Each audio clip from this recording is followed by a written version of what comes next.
Good morning, everybody. This is Diggs. It's another beautiful day out here in the Pacific Northwest, and today we're going to be going through the spring cooking tournament, what you're going to need to know, what you'll need to prepare for. So let's go ahead and dig in. So we are, of course, going to be referencing the episode guide coming from the Kuni hub.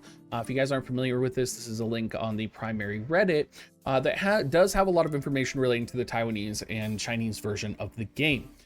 So we are going to go down here and check this out. There's a lot of good information, but there's also a lot of white information here. A lot of information you don't need. A lot of times, the first time I went through this, I just read all of it for you guys. And since then, a lot of this is kind of things you've already experienced or already know. So we're not going to cover all of it, but we will go to some of the details here. This is going to be just like the last episode that came out, where we are going to get a story dungeon, which is going to have a solo mode, a party/normal mode, as well as a party/hard mode.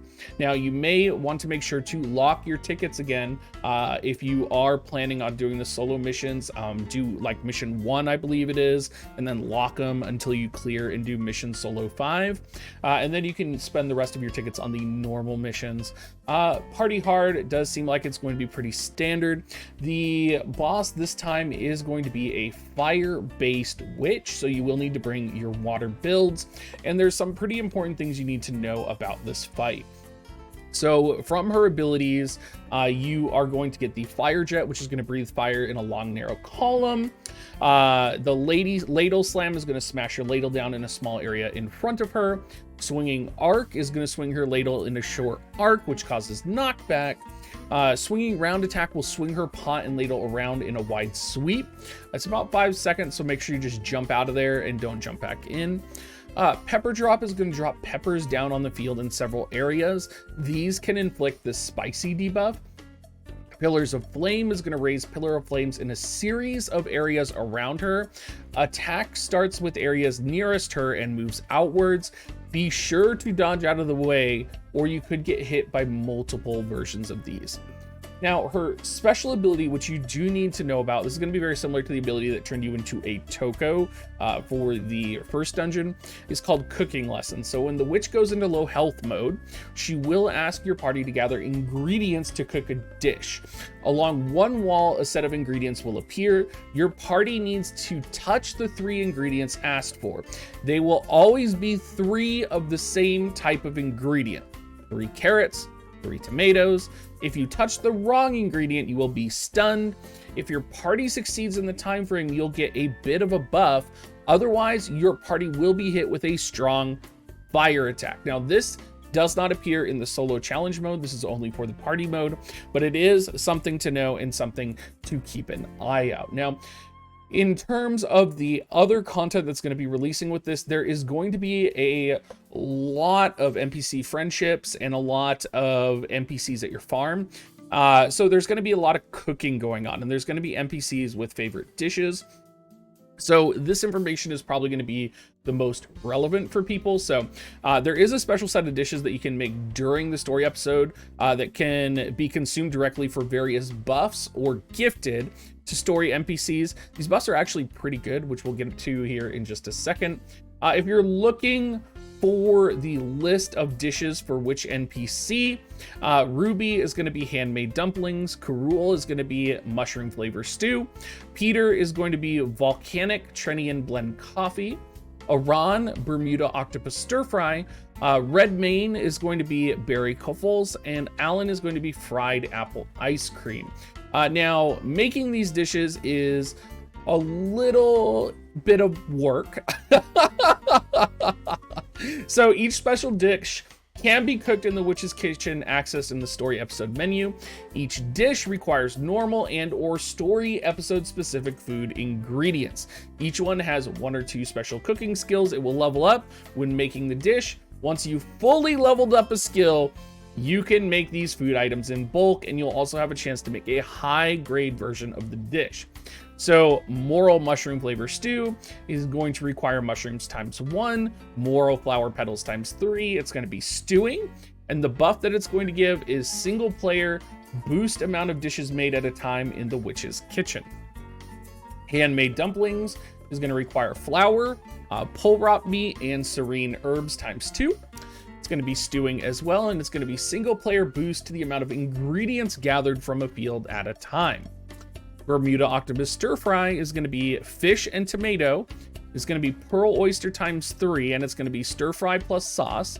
Single player boost attack and damage dealt in the episode dungeon. The coffee is going to require the coffee beans ×3.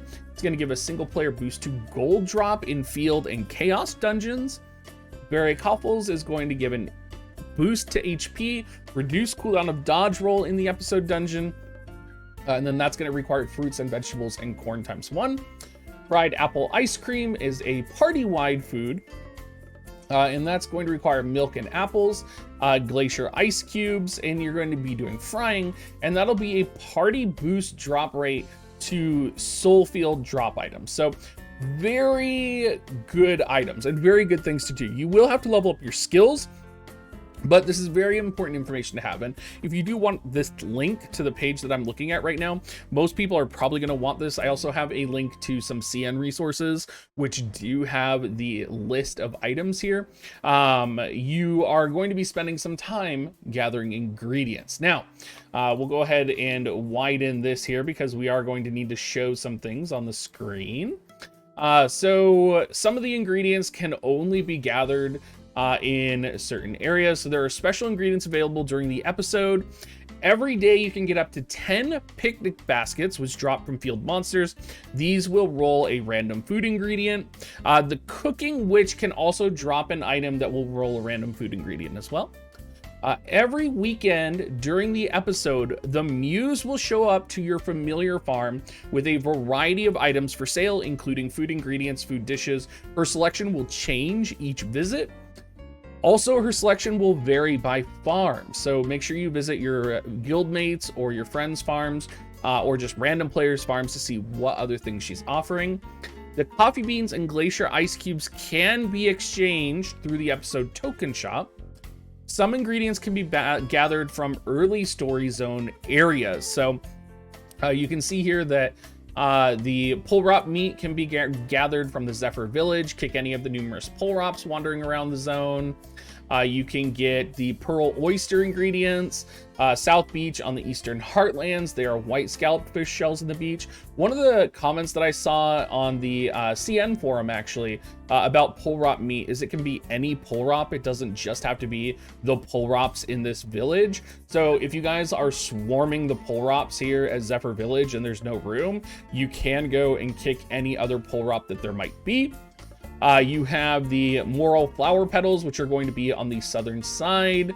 You're going to have the Serene Herbs, which is going to be in Serene Woods. They are dark blue and spiky leaves. It does go into the costumes. It does also talk briefly about the Witch's Cauldron stat buffs. So it's going to be very similar to the Genie Lamp. It's going to boost attack, crit, defense, HP, boost great success when using the cooking stove. So I have heard in order to use the cooking stove in the familiar forest, you are going to need 200 sprout points, so you may want to keep that in mind. Boost to burst gauge when successfully making a dish during the cooking witch fight. Boost movement speed when affected by the spicy debuff during the cooking witch fight. Boost fire resistance during the cooking witch fight. Boost number of pearl oysters gathered from a single collection spot. Reduce cooldown of HP potions. Boost damage done to the cooking witch. If you have food buff, stacks up to 5 times.